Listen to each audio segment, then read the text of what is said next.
నిమిత్తమై వాళ్ళు ఆ యుద్ధంలో గెలుస్తూ వచ్చారు. అంటే ఇక్కడ వాళ్ళేమి ఆ మోషేకి హెల్ప్ చేసిన వీళ్ళిద్దరు, అహరోను, హూరులు వాళ్ళెళ్ళి ఆడకి యుద్ధం చేయట్లేదు గానీ, ఇంకా వాళ్ళేదో ఆహ్, ఆ యుద్ధంలో పాల్పొందలేదు కానీ కేవలం మోషే యొక్క ప్రార్థనలో వాళ్ళు తోడుగా, సహకారులుగా ఆయన చేతిని ఎత్తి పట్టుకొని ఆయనకు తోడుగా ఉంటూ వచ్చారు.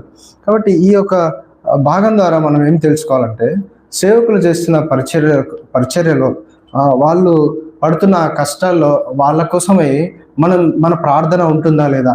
మనము ఒక్కోసారి ఏం చేయలేకపోయినా సరే, మన యెహోషువ వలె యుద్ధాలు మనం చేయలేకపోయినా కనీసం మన ప్రార్థనతో వాళ్ళకు సహకారంగా ఉంటున్నామా లేదా వాళ్ళ పరిచర్యలో?